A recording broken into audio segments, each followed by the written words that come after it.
Oh, Don Johnson and, what the hell? Who played Tubbs? This is ridiculous. This is embarrassing because I adore Miami Vice. Phil Michael Thomas. My apologies to the Thomas family, the Michael family, and more importantly, Philip. I'm sure he's hyphenated. Sure. It's almost like if you were to give a gift at a wedding. Here's your gift, even though she's a dumb bee. Or like you hand the card over. Here you go. Here's your card. Do you have any idea how much this thing cost me? Yeah. I also had to get my suit dry cleaned. That cost $49. Like, the cake better be real good. And what's your newest market? Wherever Johnny the Duck was on. Johnny the Duck and Lisa. God, I wish those guys would just retire. You guys, not Johnny the Duck. Yeah, Johnny the Duck just trying to stay local. Awfully rude. Local, live, and awesome.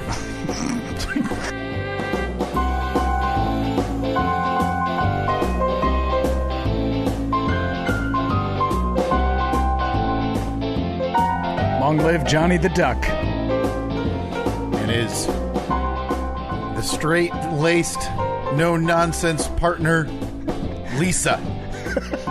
I like how last week, it was before we started recording. Of course it is. And we were coming up... We do our best stuff. Yeah, we were coming up with the wacky names of the morning shows across the country. Yeah. Me being somebody who works for the free beer and hot wings show, yes, I'm throwing stones. Yeah, I know.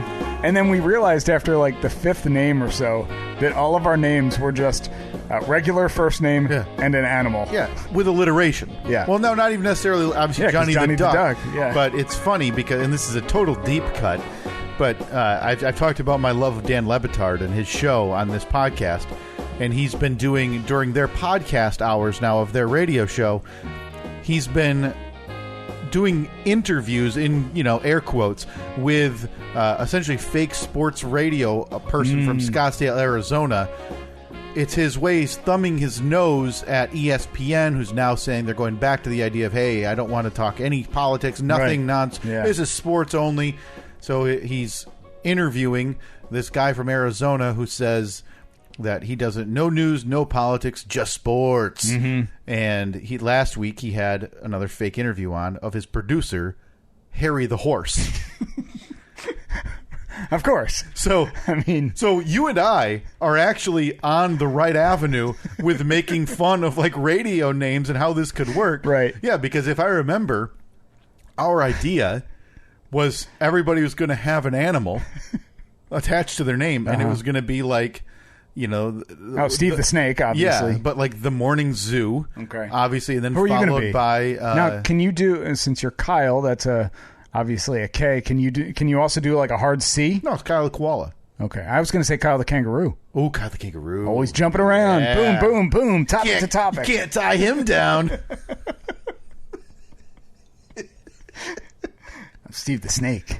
But slithering in, getting the news, getting the scoop. But I feel going like where other people won't to get the story. Terrifying everybody. Grossing out half the population. Steve the Snake. Biting people, causing them to die from my venom. What, too much? But yet, in honor of, our beloved Rocky franchise, if we ever do hire a Tommy at this radio station, he is automatically the machine gun. Yeah, of course. Yeah. Based on Rocky 5, which is the one everybody wants to forget. Very quickly, I wanted to mention before we get to, again... We're going to do it. We're going to do it. Okay, Steve has told me we're getting to this. I have laid down the gauntlet. We are going to get to everything that we have on our list. Again, no chance. And I'm so confident we're going to do it in less than an hour. We're going to do it in 58 minutes. So go. We're at 4.5 right now. Very quickly, in terms of the giveaway, we didn't receive any more applicants. You mean we just received so many? Yeah. I'm sorry. We didn't want to sift through them all. In our listeners' defense, we did give them homework. No, that's true. But that's just because I mean this with no, us trying to pawn off the work. that stuff really makes me laugh. Yeah, me too. I love seeing awkward that out interactions in the public. And again, our many thanks to Trevor in Nashville, who went above and beyond. Stephen, one half of the brothers Humphrey, for being mildly aggressive to fast food people. Did Stephen go back and apologize? I don't know, but Stephen, if you have him today. We'd have ordered him to go back and apologize to that person. The deadline's today, Stephen. Okay? Get to it. Enough already. That person is probably still sobbing at night, wondering what she did to be yelled at about. And we need a recording of it, too. We need a recording to know that you were, like, heartfelt. Yeah, and where are you at, Jeremy? All right, you're going to let your brother just outshine you? Jeez. Too late now. Well, for this one. So what we did is we chose a couple of random listeners. So those will be going out in the mail. You should be seeing your copies of The King of Staten Island sometime the middle of this week. Should we say who won it? Who I picked when I randomly generated? No, well, maybe we'll say it next week. So that way it's still a surprise if they haven't received it. It'll be in your mailbox here soon. So I just wanted to mention that. We are going to have another one similar to that with another film coming up next week. Yeah. So stay tuned for that. Not going to need to be nearly as much listener involvement in you going out in the world and doing things. It's going to be just a little social media thing starting put it next this way. week. Chances are, if you're listening to this podcast, most likely you're already in the running for it. Yep. You'll get an entry or whatever. Keeping it super easy. And so that'll be next week, and hopefully more of these to come. Just a heads up, they can't all be winners. Sometimes you got to bite the bullet to see what's on the other side, I guess, if you will. See if the grass is greener. And mixing up a lot of metaphors there. I don't want to be rude to the people doing these for us, Steve. Of course but, it's they know. Look, they know that not all the movies that they're promoting are. Grass might be greener, while you're biting bullets, biting pillows, and bullets, and mowing, and yep. So just stay tuned for that next week. And grass on the field, play ball. Thanks for participating, and our apologies in advance. Listen, like you said, Steve, we're on a tight deadline. Yeah, let's jump right into it. Boom! Like right there, 3 minutes. That's wasted. That's it. And I already feel I hate doing that. That feels too abrupt for what we do around here. There's like 5 other things I have questions about. Like, we don't want to give the impression that we're following any kind of plan or schedule. No, but listen. We've done that like 3 times in 240 episodes. Yeah. And I showed up here, and I've got questions about your daughter's first birthday. Yeah. I've got all, but no, listen. Go ahead. Ask them all right now. No, I can't. I can't. No, just, One, I don't have them formulated. Rapid fire. Okay, rapid did fire. anybody give you a gift that you shook your head at? No. Come on. Next. It's just you and me. Just you and me. No. Everything was great. Was Evelyn overwhelmed yesterday? A little bit, yeah. That happens. She was great, though. I mean, she didn't freak out, didn't have any meltdowns, but you could tell that she was just like, whoa. There's a lot of people, right? Or enough people. And honestly, it was like one more person than normal. But she was great. She loved it. Very nice. My only disappointment from the whole day, she didn't eat the cake. What? She wouldn't eat it. She didn't even do the ended up all over her face type thing? No. Come on. Freaked out. I think it was just because there were like 5 cameras in her face. Okay. And she was just like, what are we doing? We did the whole thing out back, like on the deck. So I don't know. It just seemed like everything kind of threw her off a bit. Did you have the family on Zoom, like people who weren't here? We didn't. No, we FaceTimed with a couple people throughout the day. But I mean, her actual birthday is tomorrow. Mm-hmm. So... Now, thank yous. The one you send to your brother, is that going to be like an extra big thank you, or is that just going to be a pile of maybe Lola's feces? For, listen, what he did to you is he cleaned out the attic. What did he do? Did he? I'm assuming he gave that to you. The sawhorse or the sawhorse, the rocking horse. No, that was from my mom. Oh, so your mom's cleaning out her attic. My mom's cleaning out. Yeah, she's cleaning out the attic. She brought. My mom is here in town for the week or so, and so she drove out, didn't want to fly out, which I totally get. So she brought out a bunch of stuff, a carload of stuff. Actually, technically, yes, my brother did clean out the garage because Evelyn received. Oh boy, Evelyn received the little mini Power Wheels that I got for my nephew Daniel on his first birthday. Wow. 10 years ago. You're welcome, huh? That was in addition to the gift that Carla had texted me a couple weeks ago saying, hey, we're obviously the boys have outgrown this by now. We were just going to donate it or something, but do you want it? And I was like, hell yeah. So they sent out the little mini Power Wheels that, and it was really nice. It was very sweet. She went online and found a Michigan license plate with Evelyn on it and attached it to the front of it. So obviously she's not going to be riding that quite yet. Right. But yeah, she received that. And then our niece, my sister's daughter, she is now big enough to have a big girl bike. So she gave Evelyn her old balance bike. Oh, wow. Okay. Yeah. Which she won't be using for at least 6 months or so. Oh, yeah. Yeah. We got Reed one of those bikes with no pedals. Yep. Yeah. Stuff. That's the balance bike. Yeah. Hate it. Really? Yeah. Could have given you his. Granted, he's not 2 yet, so I'll give him a little bit to get adjusted. But that's a weird transition. It is pretty nice though, being the last one in the family to have kids, because we've gotten so much stuff as hand-me-downs. Oh yeah, like the baby swings and the little bouncer chairs, and we haven't had to buy any of that stuff.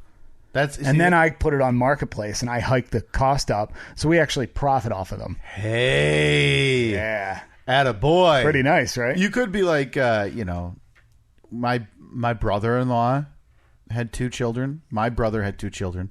And they just sold all their stuff before it got to us.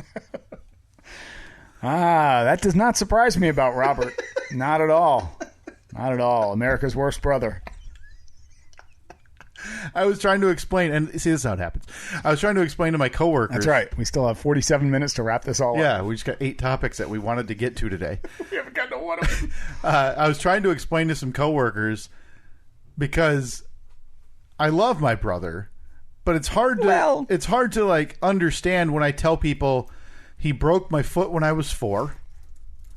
He knocked out my teeth when I was like 8 or 9. Okay. Wait, 8 or 9, is that... You don't have adult teeth by then yet, do you? It was probably older than that anyway, because what we were doing is we were boxing with winter gloves and mittens on. So we each put on like 2 or 3 pairs of winter gloves and mittens. Right. And kind of the unwritten rule is no headshots. And he just didn't follow the unwritten or written rule. Now, back next then... thing I know, I was chewing on about 60% of my front teeth going, oh, this is weird. So how old would Robert have been then? 3 years older than me. 3, so he would have been like 12. It's older than 8 or 9. I must have been in double digits. So maybe 13, 14, somewhere in there. Yeah, listen, so 8-year-old Kyle wasn't boxing, I don't think. Was he already 11 feet tall? He was already very tall. Already very slow. Yeah, he was already tall. He had already transitioned to being very slow. Just said tall.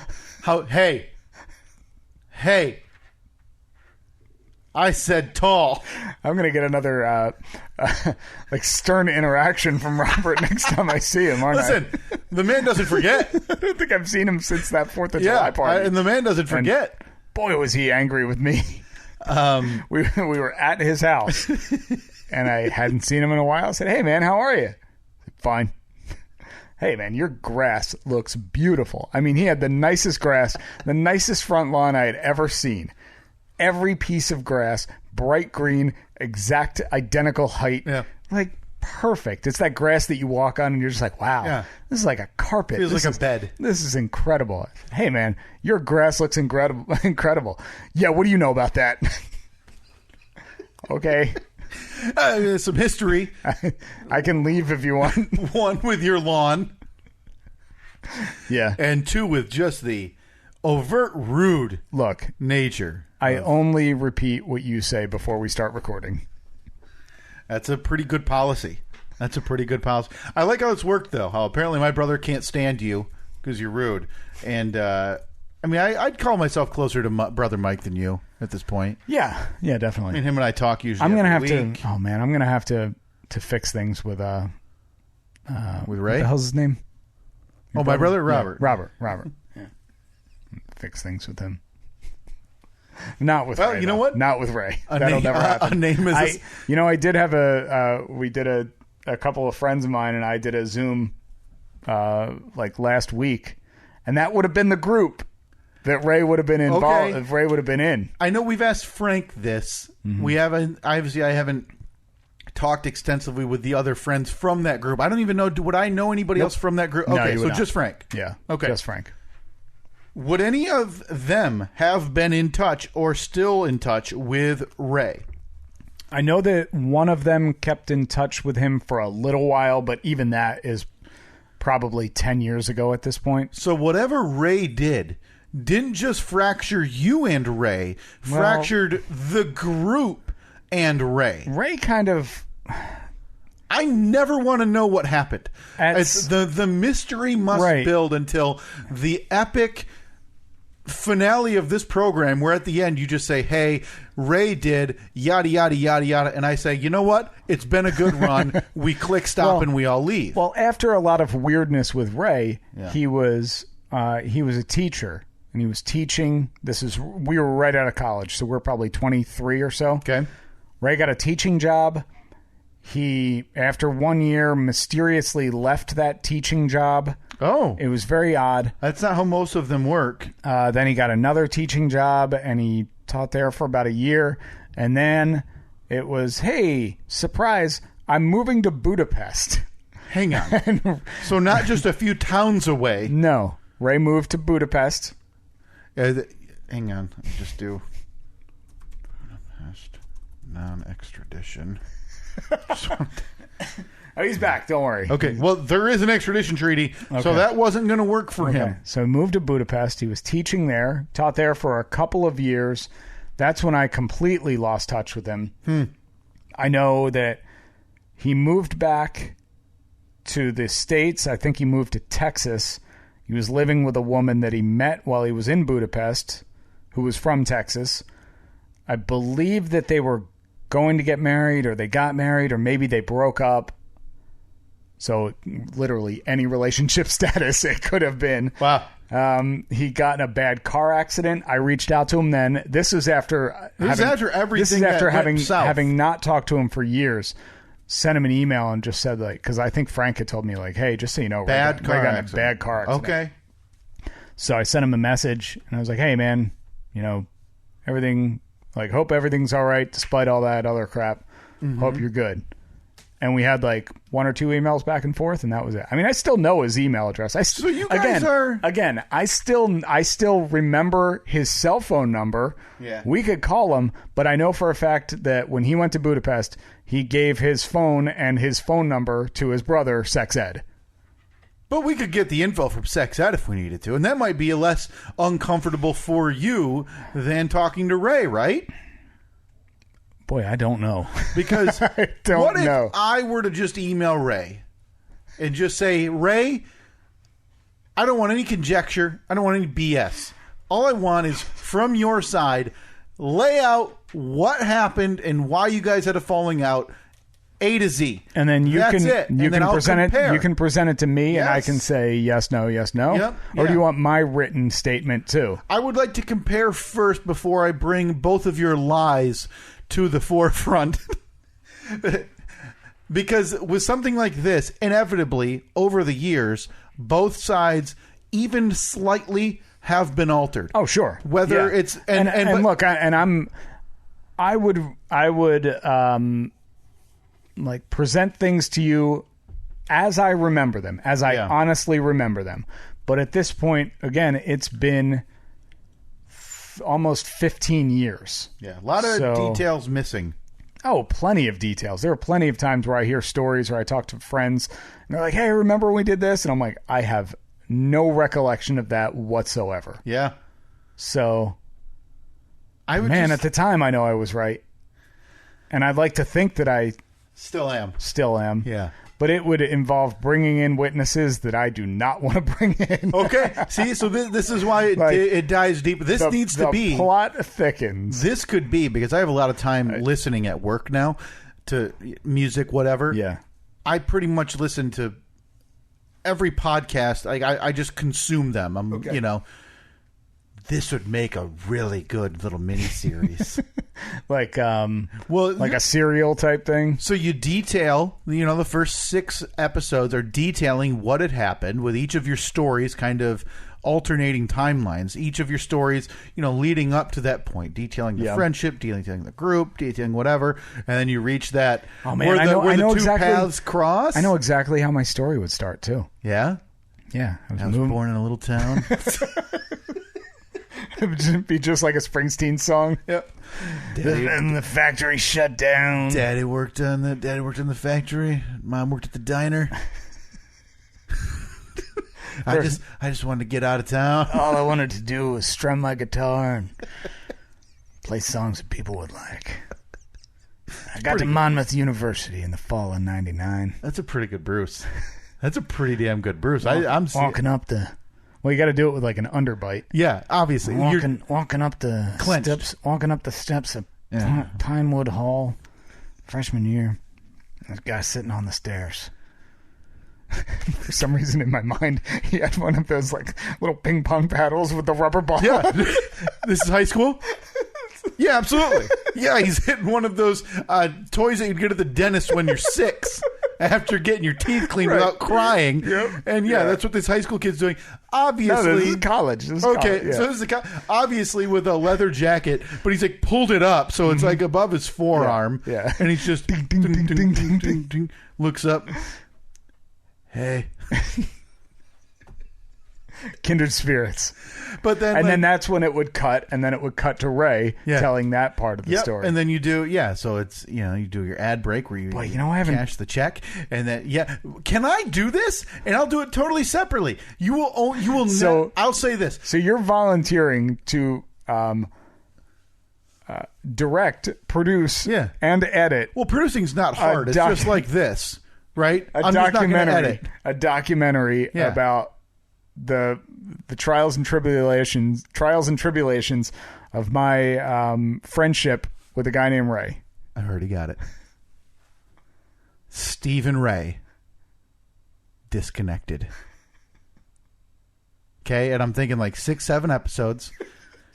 And then I wait it's not that interesting. No, because you need the backstory of you before you met Frank. Right. Before you met Ray. We need to engage the listeners. Yeah, like get them. And it's not just you and Ray. Are there going to be recreations, like reenactments? No, of I events? hate that. That's the worst part of any show you watch on TV, A&E or whatever, and they show this I don't need that. I don't need a dramatic recreation. Yeah. I can imagine what she's describing. Would it be a Ray creation? Yeah, dramatic Ray creation.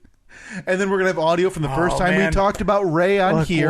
We'll have. I mean, we can go back. We can shoot some audio and video at the Boathouse in Belmar, which is where we used to go all the time. We have to have that ambient audio because every crime podcast or every murder, whatever, always has where for whatever reason these podcast hosts feel the need to go to the scene where the body was found, and it's always in a wooded area or like on the side of a road. So you hear like, yeah.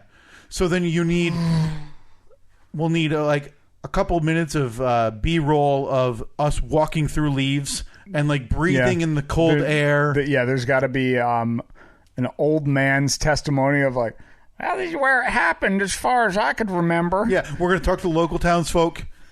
I'm talking to your mom. I'm going to say, hey, what do you know about Steve's disconnection with Ray? I'm getting Frank. I'm saying, hey, what do you know? And where do you lie? Frank would know the most. I'm going to have to get the sensors ready. I know Frank's got a potty mouth. And then for the big, so we wrap up the series, but then fans are just insatiable. So I come back a few months later, and what do I have in my back pocket, Steve? For the very first time, talking between Steve and Ray. Their voices just sent you a message, by the way. Their voices mingled together for the very first time in how many years? 10 years? 13. I love this idea, man.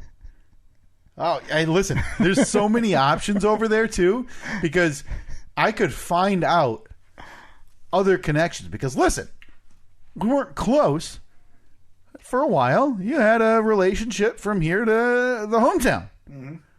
Could pull up the ex-girlfriend. Yeah.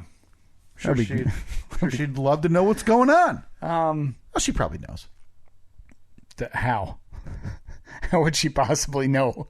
What's going on in your life? Yeah. I thought you guys were still friends on social media and stuff. Yeah, I mean, we are both still friends with each other, right? But so what I mean is, she granted, has at least seen, I haven't been on Facebook in 3 months, 3.5 months. Right. But she has at least seen that you're married, child, etc. In love with Jeeps. I thought you meant what was going on with with the Ray connection. So Oh, God, no. And I'm not bringing her any intel on that either. I'm going straight to her for nothing but her side of the you're story. going ambush interview style? You're going to show up? Well, a lot of people, I'll schedule one, but like Frank's familiar with the podcast, but everybody else probably not, going to be overly familiar. So then the teaser for the final episode, by the way, is this audio or video? Because I'm seeing it in my... Okay, well, I'll tell you what I'm seeing. Yeah. You can just extract the audio from it. So basically, it's going to be you're going to be finishing up your questions with me. Yeah. And then you're going to say, well, Ray's here. And then you hear... Yeah, a door open. Yeah. Door open. He walks in. And, hey, man. Hey, what's up? And then you hear people, microphones rustling a bit as I stand up, walk over. Big hug. Yep. Big embrace. And then, hang on. That's next week on Steve and Ray Disconnected. Oh, boy. Oh, you can't see it. Hair standing up. Oh, my God. Is that a finale? And then it turns out that I'm in. As long as I get a producer credit on it. And then it just turns out at the end that Ray slapped you in the balls when you were 15. Right. And it's just been this lifelong thing that you can't get through. I had to scrap the whole project at the end. It's 8 1-hour episodes that build up to that. Yeah, because the whole time everybody who knows is just going, well, it was good until the incident. Nobody will tell me what the incident is. Tell me. I need to know. That's why I'm doing this. I will not get into those sordid details.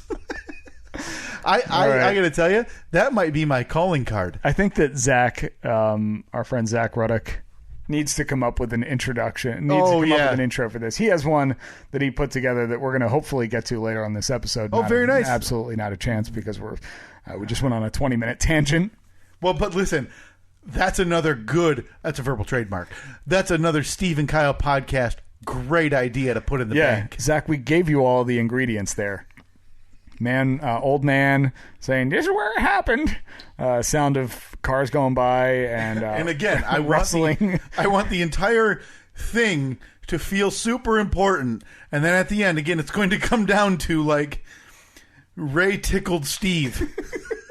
It was his turn to buy a round and he skipped out of the bar. And for whatever reason, Steve at that age refused to move on.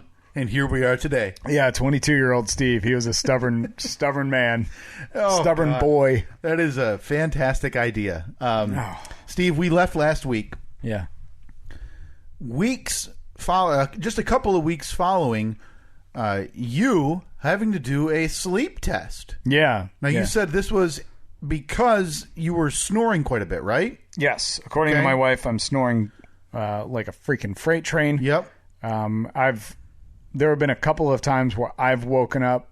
I always remember, I most of the time remember her shaking me awake and saying hey, you're snoring, roll over. But there have been a few times where I've woken myself up gasping for air. Man.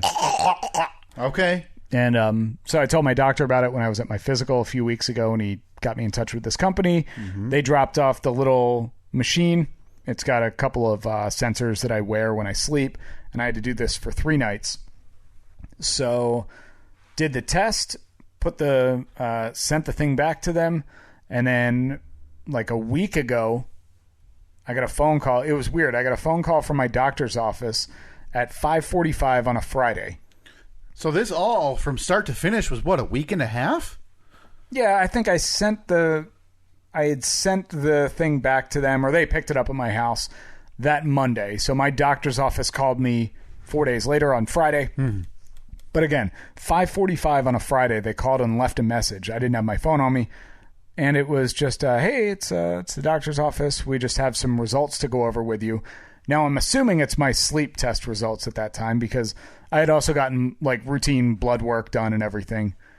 I said, okay, I got to remember. So they said, call us Monday. So Monday came, forgot to call. Which, by the way, I hate that. Don't call when there's no option, really, for me to be able to call you back that late on a Friday. Right, yeah. Just wait till Monday. Now, granted, this isn't deadly serious, but in my nightmare, that's hey, yeah, we get the results from your biopsy. Yeah. Go ahead and give us a call back if you can call back in the next 90 seconds. Call us Monday. I die Saturday. Yeah, or Monday. I'm like, oh, cool. So now they know if I have cancer for 3 days. Yeah. So Monday came and went. I forgot to call. Tuesday came and went. I forgot to call. Wednesday came and went. I forgot to call. Thursday came and went. I forgot to call. Friday came and went, and I forgot to call. So you don't really care. I have no idea. But at any point during that week, was there any incident of you being woken up by Annette or yourself? Okay. No. Because at that point, I think, like, if it's Tuesday night and you're like, wake up gasping for air, like, oh, yeah, I got to call the doctor tomorrow. Like, it's not that I didn't remember at various points throughout the day, but I remembered when it was early in the week. I think it was Tuesday. I'd gotten home from work. We were sitting there eating lunch, and I'm like, oh, I got to remember when we're done lunch, I got to call the doctor. I just forgot to do it. So at this point, I have no update for you. None whatsoever. It's the proverbial, blue balling there. Yeah, I know. It would have been a real interesting tale. Like, wow, he said because I'm he curious. said my lipids were low. Well, because I'm curious. You're in your 30s, and, that's not the target age range for somebody seeing what we would anticipate and what we joked about a few weeks ago, needing a CPAP. Right. So I'm curious. Honestly, I think it's more normal than you would think. Yeah. Because in my mind, and I don't know why, because you don't have a weight issue, you don't have anything like that. I would be curious if there's alternative methods other than you, again, really lighten up the romance by hooking up your oxygen mask machine every night before you go to bed with your wife who you've been married to for less than 3 years. Right. Yeah. We've already transitioned into really, really old couple. Yeah. Old couple who is just says they're in love, but there's no show of it. Like, it's just non-existent externally. Like, yeah, it's my wife. I love her. Yeah, of course. Yeah, it's Steve. Yeah. That's what she says. Yeah. Right. Yeah, that's Steve. Yeah, I know. Do you love him? He's the guy that lives here. Yeah. Do you love him? That's Steve. Oh. He pays half the mortgage. And that's how you know you're on your way out the door. Yeah, he's my tenant again. Oh, man. I put some quality work into this house. I want some ownership in it. Another thing I wanted to mention, and again, don't think we forgot, we are getting to today the very worst transaction that has ever taken place between either of these podcast members in relation to the podcast. Again, this was a $5 transaction. $5. And I still feel as though you are owed at least 10 times that, because what you received in exchange was so awful. Yeah, and oh man, and it'll be all over our social media for you to consume by the time this episode. Actually, we'll release it. It'll be released today, so there won't be the out of context thing where you saw this a few days ago and you're hearing it now. Yeah, this will be posted right now. If you're listening to this, obviously it's up on our social media at Steve and Kyle, Facebook, Twitter, and Instagram. Important to get that. Hey, what's it going to take, by the way, just a quick interjection, to get the Second Chance Jeeps rub for our Instagram? Huh. So do you want Second Chance Jeeps to promote? Apparently people care about this garbage in your garage. Okay, no offense. No. None whatsoever. Again, can't just say no offense and then say something offensive. Feels like it's well, no, that's fair, because I did it the other way. Like, I said something offensive and then said no offense. It's like, you're fat. No offense. Yeah, no offense. But anyway, apparently people really care about the vroom vrooms and the sand hills and the doors and the panels, and they sure do. Tires in the axles and all this garbage. What my followers are up to? Now I'm looking right now. 543. Whew. So that means you are. Let me try to check quickly how much. I think we were at like 130. Oh God. Yeah, and again, we don't utilize it often. No. At all. That's partly on 198. Hey. So what's it going to take? Oh, it's a big march to 200. It's going to take to get that rub. Refresh. It's down to 196. We actually, every time we post it, goes down 1 or 2. It's simply a reminder for people. Like, oh, that's why I don't want to follow them anymore. But again, you can find all that nonsense. Well, look, if you want to At Second Chance Jeeps on Instagram, Twitter. No, not Twitter. You can do Twitter. Just Instagram. Just Instagram and YouTube, right? YouTube, yeah. Yeah, You can find all that stuff there. Look, if you want to learn to be a social media icon like this guy, Yeah. I did see... That's going to cost you. I don't know why I thought I would even remotely be intrigued by this. I clicked play on your second video yesterday. Yeah? And I couldn't... I just found myself skipping a minute or two ahead every time. Boy, thank you. Not due to the production. I noticed the Chris Collinsworth slide at the start of the video. Yeah, you like and that? For anybody who's not familiar, during Sunday Night Football, over the years, Al Michaels and Chris Collinsworth has perfected The slide-in. a slide-in in his chair Yep. to land right next to Al Michaels to fit in one frame as the camera pans out. So the opening of this second video for Second Chance Jeeps, again on Instagram and YouTube, was you doing a slide into the middle of the camera angle on your workshop stool. Yes. Did you see... I promise you I didn't. Skipped around pretty heavily. If you look at the Second Chance Jeeps Instagram from, let's see, I can pull up a post right here. Just close it. I'm sorry. Here we go. It would be the... here, watch this one. This was a failed attempt at the Collinsworth slide-in. Oh, good. So you posted your first effort, right? I did. Oh, come on. What the hell? Why is this not working? And again, so you can find all this, and this is your step-by-step tear down and rebuild reconstruction. what you need to rebuild of this Jeep Comanche that you had bought a couple of weeks ago. Yep.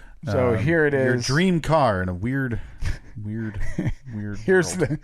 was my first attempt. I don't think there's any audio to this one. No! Slide in. As somebody pointed out, the Jim Halpert look to camera. Yeah, that is, boy, oh boy, that is indicative of what we do on this very podcast every week. Try something, camera tips. Oh, just beautiful. Just a beautiful effort. Yeah, I went all out, man. I spent $8 on a lavalier microphone. What, you did? Yeah. We could have used that. We've had plans for lavalier mics for this podcast for how long? I've had it for 6 months easily. Oh, have you? Yeah. Oh, geez. Yeah, it's been sitting in that little bucket of other miscellaneous adapters and crap. But again, you can find that there at Second Chance Jeeps. Hey, I appreciate Instagram, that Twitter. that big plug there. No, no Twitter. No Twitter. Twitter's whatever. Instagram Twitter's and a YouTube. cesspool of racism and it's not disgusting people. great. No. And speaking of Twitter, I'm actually glad you mentioned that, Steve, because I have had trouble now with a couple of things in terms of giving them up. One of them is Twitter. Mm-hmm. Okay? And I turned it off around March, came back around right after May for a little bit. Did that kind of coincides with COVID? A little Was bit it a of lot of, COVID, but also me just being angrier by the minute at things happening on that hellhole. Okay. So I tried to pull myself away. I couldn't end up doing it. I ended up back on it, but telling myself you're not going to be on it, and you're also not going to be interacting with in a negative nature with people you disagree with. Obviously, that's hard for me to do, so that falls by the wayside until last week when I ripped the Band-Aid off. Because what I had done in the past is I don't have the app on my phone anyway, okay? So I would use the browser site, but when I quit back in March, I never, logged out. Mm-hmm. This time I logged out, so now out. even if because it's second nature, so I'll type in Twitter and it pops up in the autofill, twitter.com, and now it goes, do you want to log in? I'm like, you know what? No, I need to not do that. I don't need that in my life.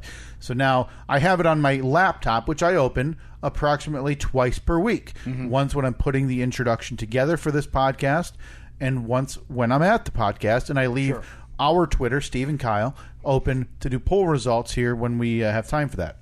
And I am officially off there right now. I have no plans of coming back until next Memorial Day. Memorial Day. Hot Take Summer. Of course. So is So if everything goes according to plan, Yeah. now being, by the way, it is Sunday, September 20th, 2020, the year of our Lord, Steve and Kyle podcast. So are you saying that you will be off of Twitter for the next roughly 8 months? I'm saying that's my plan. No likes, no... yeah, and hold me accountable. No because, retweets? Yeah, that's my entire intention, and especially during the election, I don't want to be on there election night and the day after while everything's. Are we doing election coverage this year again? Oh yeah. How's that shape out that week? Oh yeah. Well, obviously, elections on a Tuesday. Our episodes are broadcast live every Tuesday, right?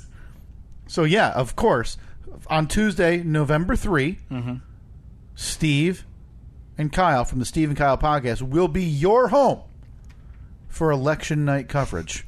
We did it last year. Yeah, or last election 4 years ago. What I would recommend doing is we'll give you an exact timestamp of when polls close 7 p.m. You click play on our podcast and we'll be synced up perfectly. Yeah. Okay? Uh-huh. So yeah, Tuesday, November 3rd, obviously, election headquarters will be live here at the Steve and Kyle podcast. Decision 2020.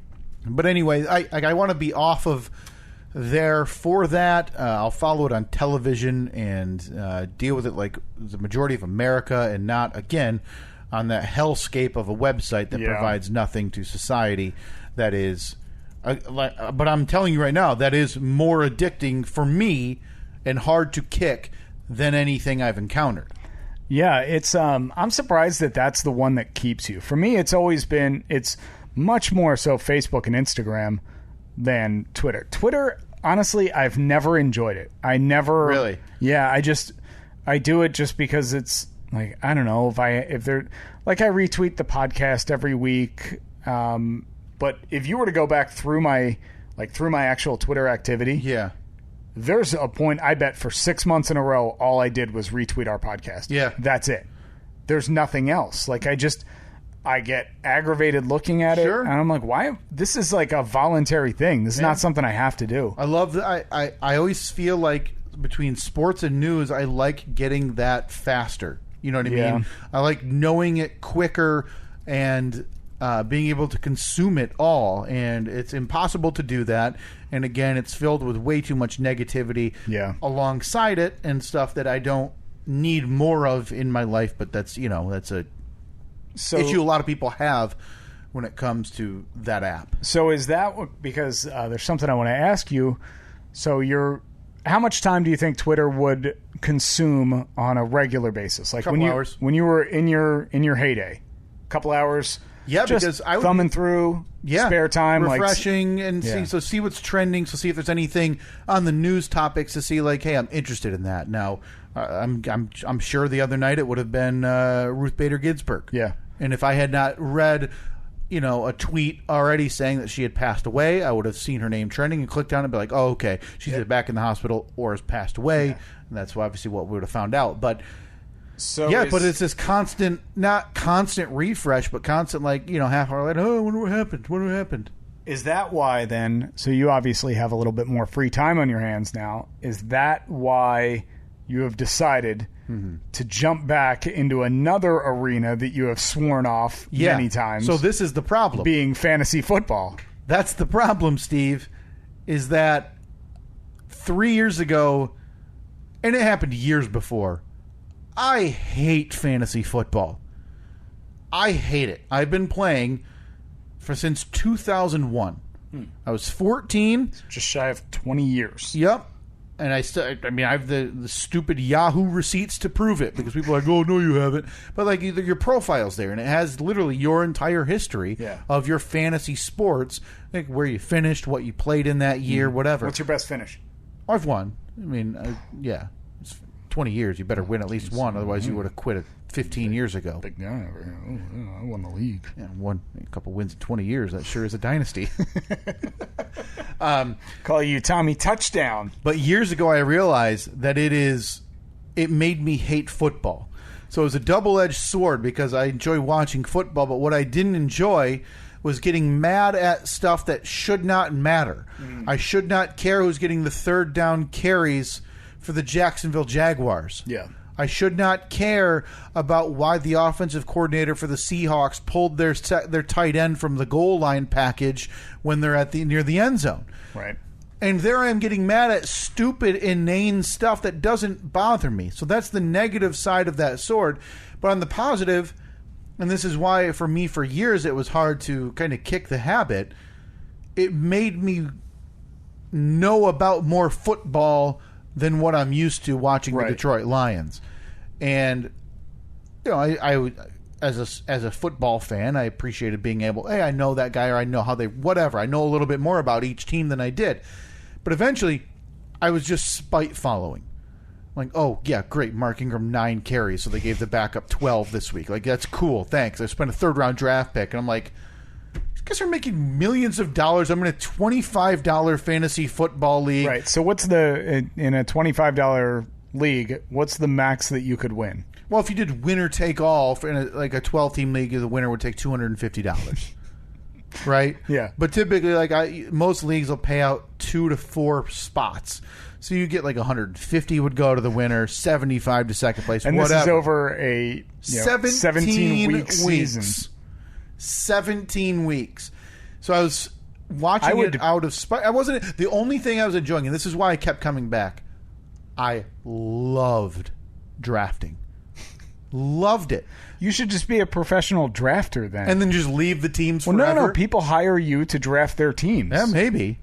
But I bet somebody would pay you $20 to do that. I say this, and I'm not joking. I have a cheat sheet of the exact order I like to draft positions in every year in my fantasy draft. I can't give away my secrets.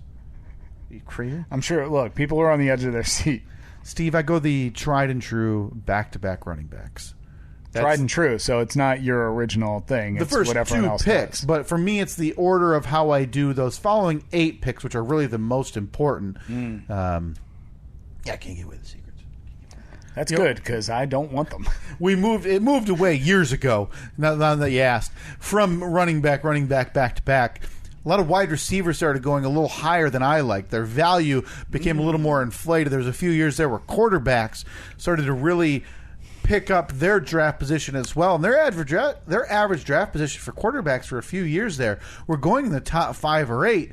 And for my money, the interchangeability of the quarterback, unless you're getting a top-tier quarterback, is not worth that high of a draft pick. So I would sit there and still encourage people to avoid that. Take a top-tier wide receiver if you're in that mid-level of round 1, whether it be pick 6, 8, or 10. I'm sorry, what?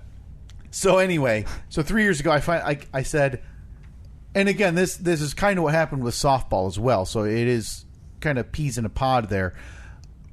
I hated organizing it. Hated it. Badgering people for $20 and they wouldn't pay you in time. You're sitting there week 10 trying to figure out who hasn't paid me. Again, it's $25. Come on, enough. Yeah, if you're not able to get $20 to someone or $25 you shouldn't be playing. You shouldn't be playing because it obviously means you're bad with your money and you spend it all on something stupid. So I hated that part of it. So it's this nonstop, not stress, but you're sitting there hoping everybody has paid you because what if they don't like their draft and they're just like, yeah, I don't care, I'm not going to play. And then you don't pay. All these possibilities that it's unpleasant on the back end. But I loved drafting so much that I kept coming back and doing 1 to 3 leagues a year until finally I said, I'm done. I will play if somebody runs years ago, it. Right? Yeah. And so I quit. And I quit for 1 year or 2 years. I thought it was 2. And there I was just a few weeks ago thinking, what would be nice? Fantasy football. But part of me was thinking, I did this a certain way. Well, not a certain way. I ended up joining one of our listeners, Mike Mokris, friend of the show. Yeah. His league. And it was a league with details I'd never played with in my life. I was unprepared for it a million times over in terms of the roster, how many teams were in the league. Totally overwhelmed. And I had what I am safe calling one of the worst fantasy football drafts of my life. Oh, so you didn't go with the tried and true 2 running backs? I did. Didn't matter for this league. Different type of setup, everything. I hated it so much that I'm not kidding you, Steve. Wednesday night, before the NFL season, I was scrolling through the Yahoo Cash Leagues on my phone to find a draft for Wednesday night so I could cleanse my palate of the nightmare that had happened a couple of days ago. Okay. So I went from hating this to now being a part of two of these disasters on a weekly basis. That's an interesting approach. Oh, I hate it. It's like, I'm I so want to mad give at up myself. heroin, so I'm going to do more of it.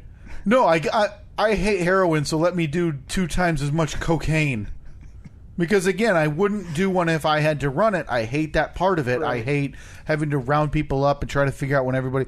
But it was so fun doing it with people you know until, people stop paying attention. It wasn't worth it. So, yeah, here my idiot self is every week talking to brother Mike about fantasy football, texting my lineup questions to different people. Jeez. So there you have it, folks. Fantasy Football Kyle is back at the ready. If you have your questions, send them to @Steve and Kyle, and I'll check them. Hold on. Does this mean that there's a chance to revive Sports Tate? I've wanted to revive that thing for weeks. Why haven't you? I don't have time. I don't get home until... You know what you need to do? I don't get home until too late, and it's you know what you need to do? Here's exactly what you need to do. How long's your ride into work? Oh, you want me to record it while I'm driving? I think we attach your microphone arm to the cup holder. Boy, actually, Steve. Imagine that, just driving down the road. Steve. You got your microphone in front of you. You want the lav? Steve, this might work. I'll give you the lav. I honestly have been itching. The last 2 weeks, I've jotted down some ideas. I really want to talk about the NBA play. And again, it's a bit outdated. I got a name for it. Oh, my God. Still Sports Day, right? Well, Sports Tate, but you know how, like, you could call it Sports Tate, driving and jiving with Kyle. I can promise you it's not going to be called that. You said that you'd never use the term Sports Tate, but look at you now. Yeah, I feel like I was really forced into that, like against my will and better judgment. Look, I've already agreed. I've agreed to do Jeep Tate. Okay, where is it? Well, I mean, I said I would, but I'm not going to. I was promised a Jeep Chat podcast, and instead I got some crappy Instagram and YouTube channel that's siphoning people who follow this. I'd argue that that's a lot more than what I promised. I'd argue that I over-delivered. Yeah, you over-delivered on the side. You don't have a side to the side podcast that's not associated with the first side. It's not really a side podcast. Well, it's a side venture, right? Well, does that mean everything I do that's not this podcast is a side venture of this Anything that gets more listeners and followers, absolutely. I wonder how many listeners Jeep Tate would get. I think you're a turncoat. That's what I'm calling you right now. Okay. All right. Yeah, I'm good with that. Genuine trader, you know? But there's something I want to get to. I did a little social experiment, I guess you could say. Okay, hang on. Now, is this what you were mentioning earlier? Because you said that Zach has a new intro? Zach produced a new intro for us. You know I'm here for that, Steve. And it's all somewhat related, so I guess I'll just get into it by playing the intro.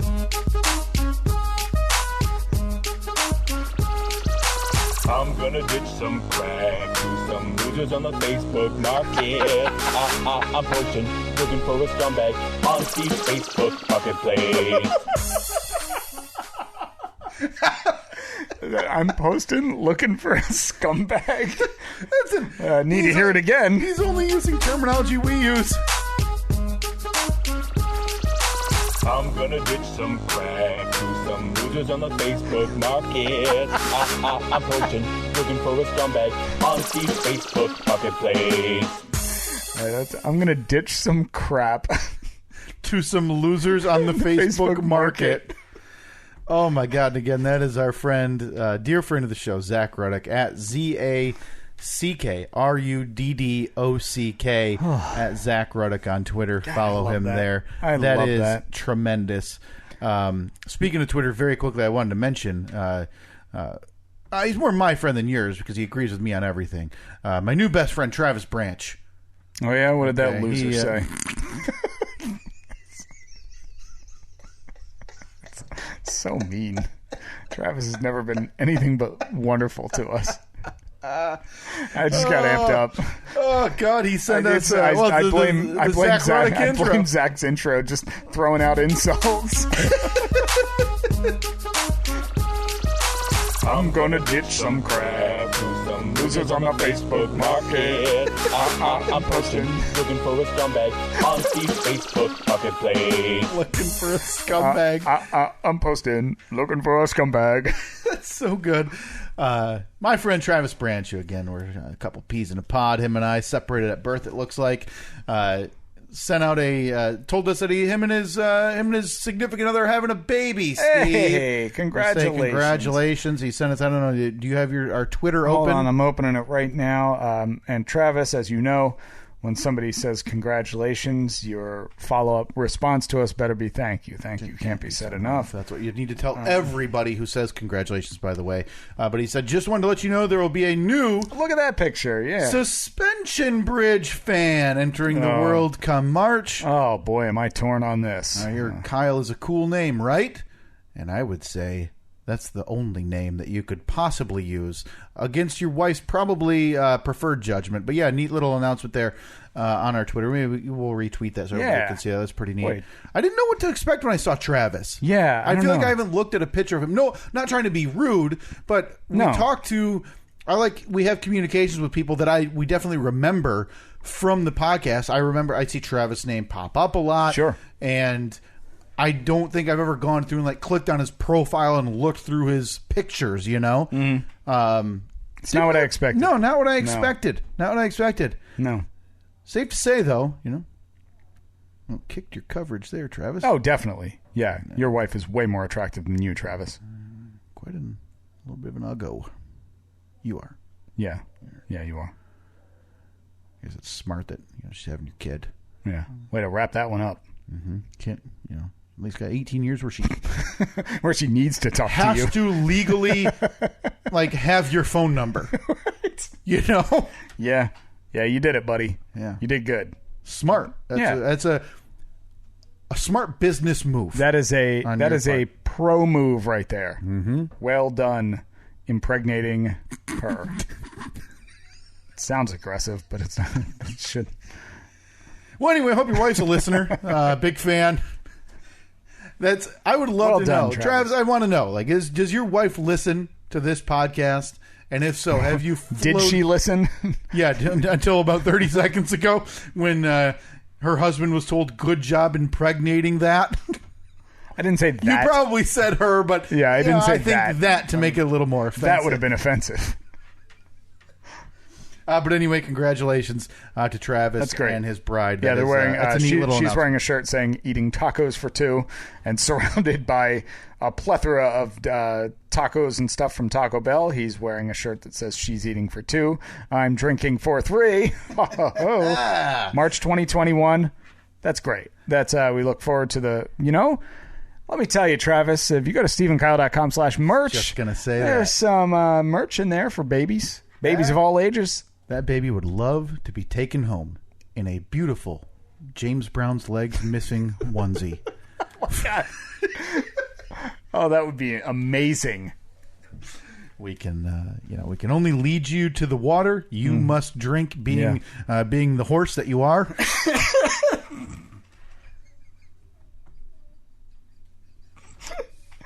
Oh, Travis, I bet you're really regretting sharing such good news with your old friends here at the Stephen Kyle podcast.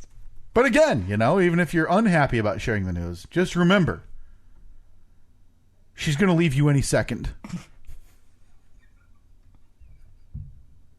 Take you in your beautiful head of hair. So congratulations. Who can maybe love you. Oh, is that it? Are you jealous of his hair? A little bit. I have a lot of hair envy for people. He's got a good, that's a nice head of hair. That's a good head of hair. Right? That's a nice head of hair. But, just for future references, Travis, larges do exist for T-shirts. Doesn't have to be a medium.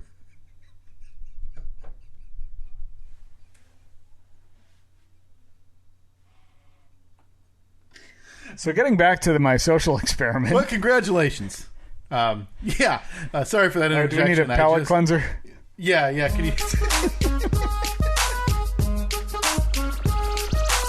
I'm gonna ditch some crack to some losers on the Facebook market. I'm searching, looking for a scumbag on Steve's Facebook marketplace. All right, so a social experiment took place. I had... So this is it different than your normal where you post literal crap and losers come and take it? For free, yeah. There's never... Most likely there's never any interaction under most circumstances. There's no money exchanged because it's all free. So I was curious, what could I get away with on Facebook Marketplace? Okay. Like what could... Because I had this, from when I took apart the old deck in the backyard, there was just this like box that had been sitting in the garage, and it had these bolts that were 7 inches long, nuts and bolts and washers. And I had probably 20 of them. Mm-hmm. And if you were to go like to Home Depot or Lowe's and buy these bolts, the style that these were, they'd be like $2 a piece or so. Okay, so how many were in there? I'm sorry, I was distracted. Probably 15 or 20 maybe. Okay, I was just issuing an apology to Travis.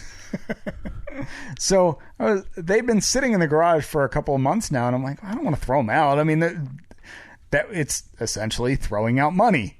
So I thought value from the store in your possession is $30 maybe. $30. So for me, if I'm going marketplace, I probably throw them on there for 15 or 20. I threw them on there for $0. Okay. But with a little caveat in the description.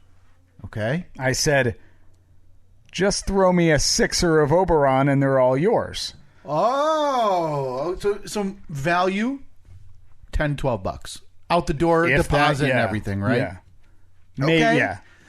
Okay, so you're going the barter for merch idea. Now, I'm not a, like... You're not a beer drinker. Not a beer drinker, but if there's an Oberon in the fridge, I enjoy them. I know that you're out there wrenching in the garage, you know. Sometimes when you're tired of being a man all day and you want to wind down your man day, you drink an Oberon.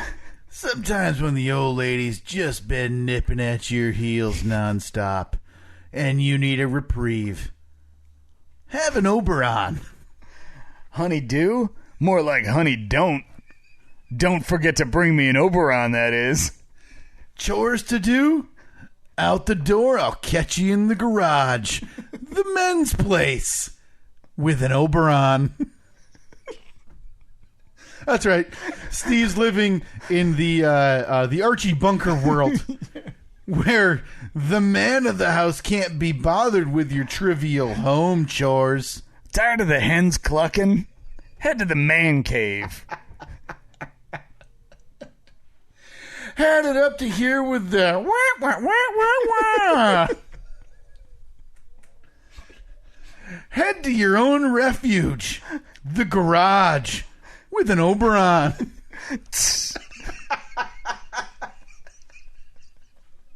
Now, I don't know much about the company that owns Oberon, but I would assume that they're not okay with the blatant misogyny ads that we're coming up with. But just in case, verbal trademark on the misogyny ad campaign. So I posted them. Okay. So you're being a nice guy. You're giving them away. In the price field, as you know, you have to put a number. Yeah. So I put 0.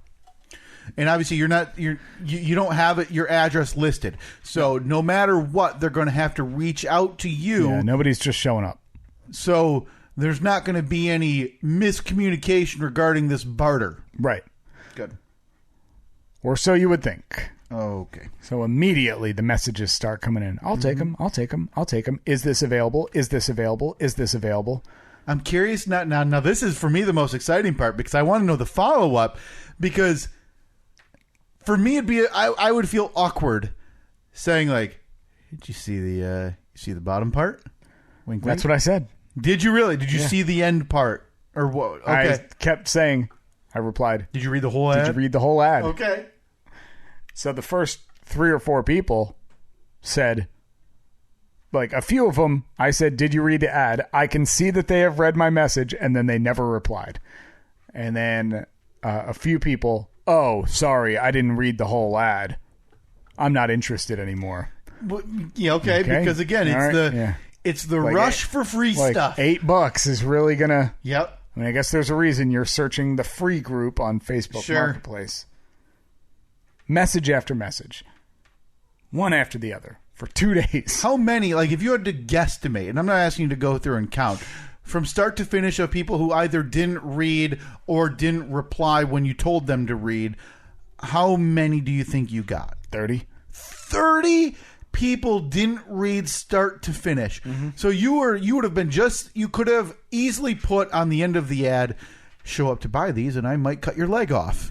Yeah. Or show up to take these. And you would have had the same amount of response. This comes with a free punch in the face. Yeah. Yeah. Yeah. So what was this last weekend? Yeah, it was I think the beginning of the week. Okay, because typically I would think that the free stuff on Facebook is probably even a little more high trafficked on the weekend. Sure, people not working, they're able to drop what they're doing to run over and pick up a bucket of bolts. So you're through 2 days right now. Yeah. So I'm hoping some idiot saw the ads like, nobody snagged these in 2 days? And sent you another follow-up on Tuesday or Wednesday. Today, Steve, let me ask you this to kind of, read the last page before we fill in the middle. Mm-hmm. Are the bolts still in your possession? No. Of course not. It's Steve's Marketplace giveaways. Why would something... I'm not even going to say garbage because these actually have intrinsic value. Yeah, I mean, there's a use for them. Because I don't know the outcome. I think we start building on this giveaway. Maybe start getting stuff, at a microphone stand. You got a loose microphone stand sitting around. Throw it my way. The plywood's yours. Nails included. So, 2 days, 30 messages, nothing. Then what? I got so tired of this that I threw them in the garbage. I deleted the ad. And they went out with the garbage on Thursday or Friday morning. I could have given them away. But since so many ungrateful, cheap people messaged me, I could have messaged any one of them back and said, you know something, here you go. But no. Since they were all too cheap and too stupid to read the whole ad, I threw them out. I'd rather them go to nobody. So out of spite, you threw away something of somewhat value. Mm-hmm. Instead of letting some other loser on social media come grab them. Yeah, you got that. You got that right. Boy, it is hard to argue that this was another success. This was, in fact, another successful Marketplace giveaway. I support it 100%.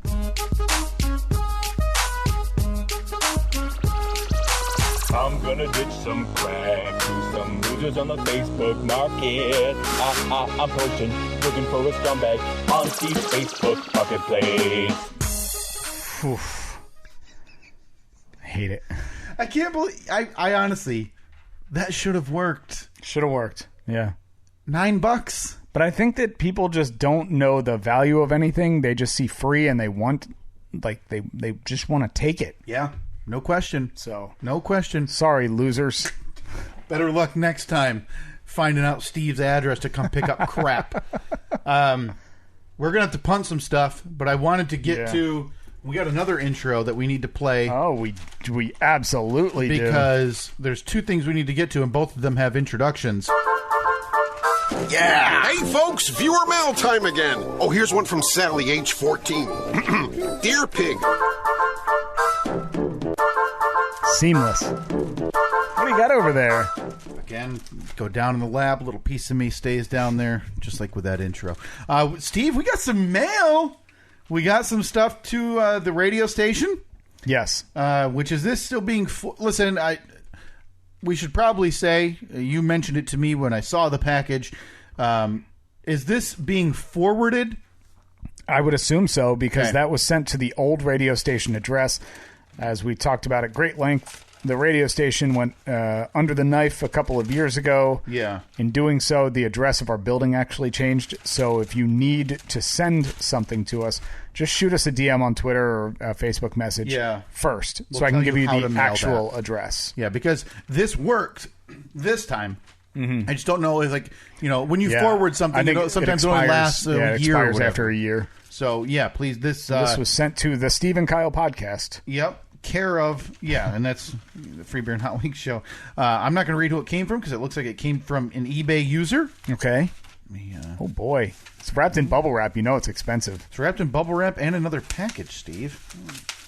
Like hermetically sealed? What am I looking at here? This arrived like on Monday of last week. I've been so curious. I hope it's not perishable then.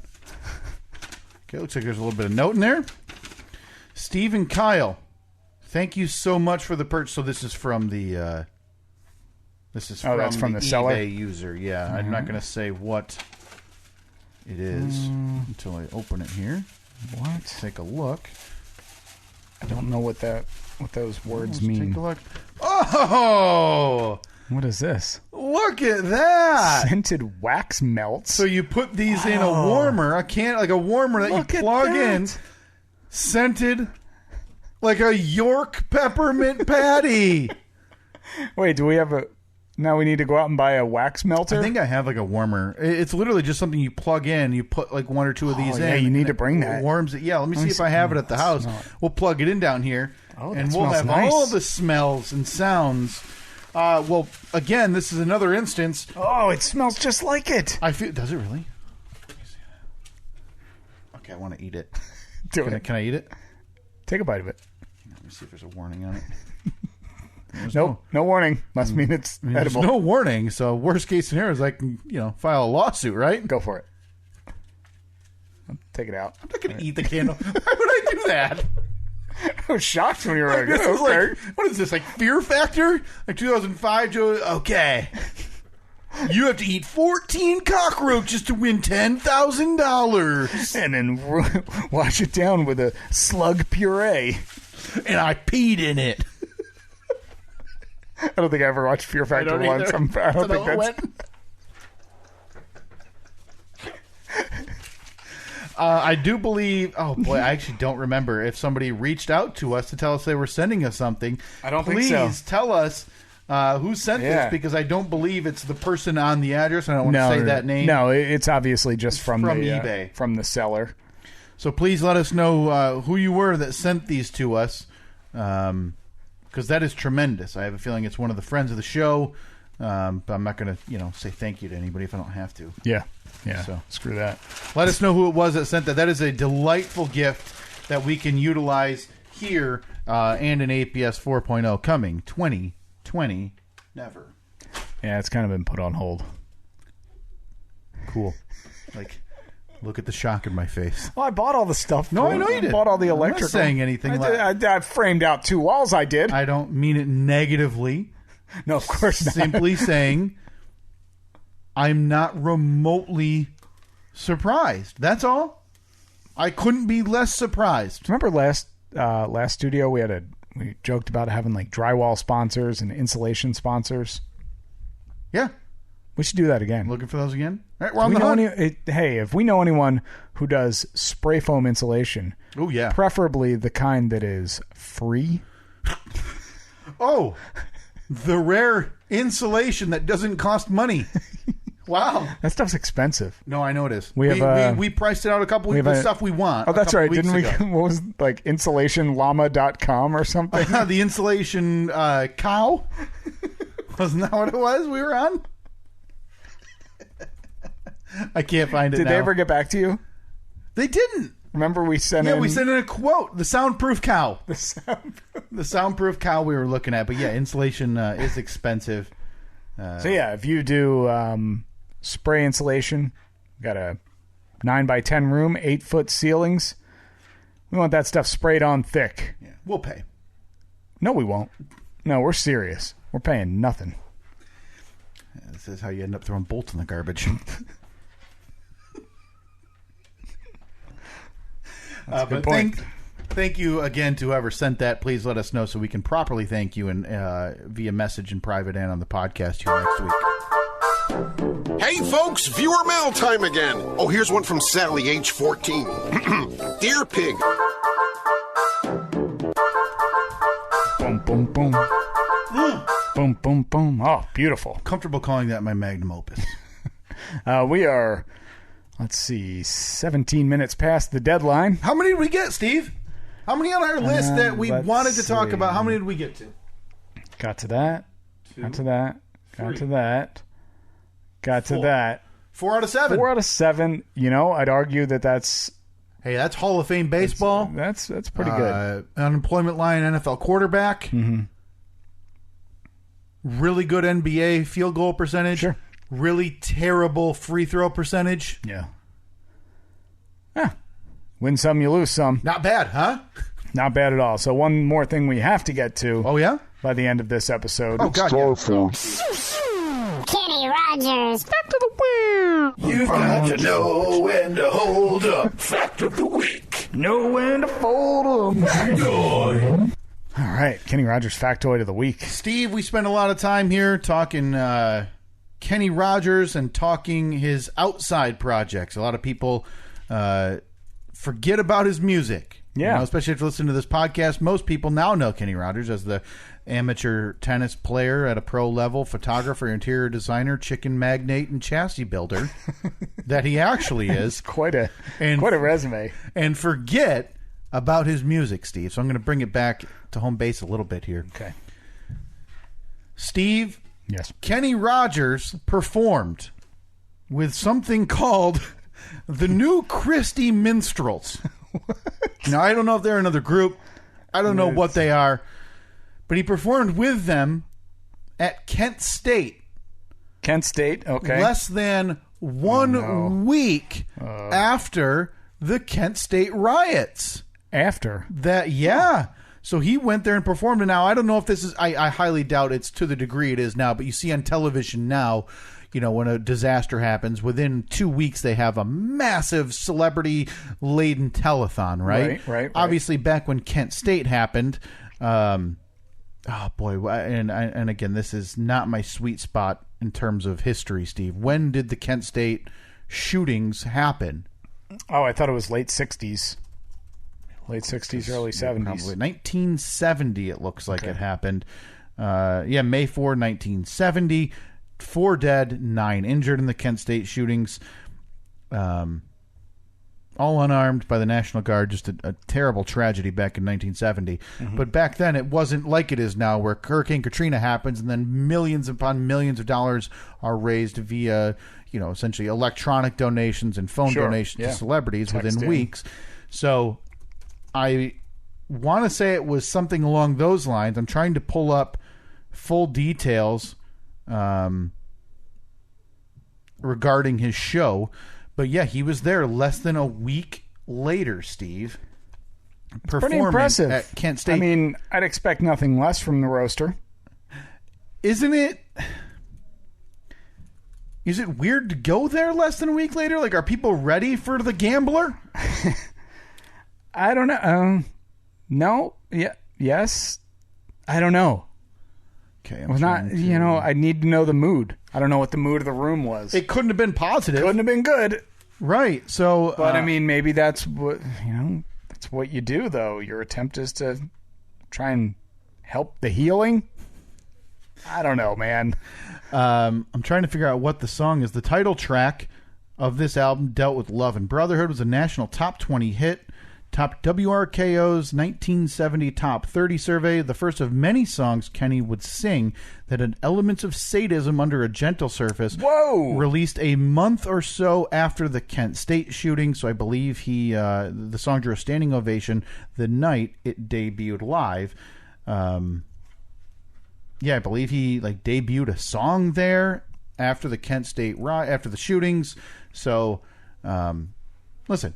When you have a national tragedy, who's the one face you're looking for? What's the one head of hair you're looking to soothe? It's the head of hair of the beautiful feathered mullet of one Kenny Rogers. Of course it is, Steve. So that's why you call upon the roaster to heal all wounds. That was the Kenny Rogers. Back to the wheel. You've got to know when to hold up. Fact of the week. Know when to fold 'em. Factoid.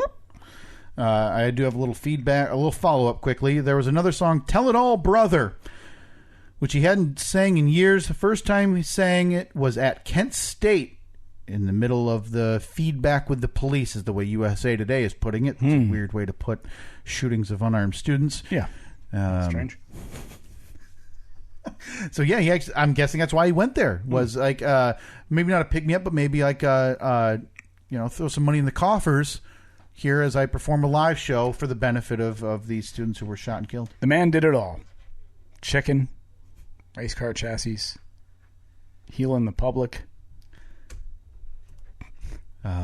Played tennis, more chicken, photography. Yeah, was busy interior designing homes. Literally did it all. Well, we got to 4 out of 7. 4 out of 7 is Hall of Fame baseball. We're not going to talk about free throw percentage. We're going to get to those other 3 next week. I can't tell you enough that it is the single worst financial transaction related to this podcast that has ever taken place. And that is the A-Bit next week. Yep. We have again another giveaway coming next week. Going to be much more simplified for this one. Stay tuned to our social media. Make sure you listen here next week to the podcast for details on that. Yeah, Facebook, Twitter, Instagram @Steve and Kyle. Talk to you next week.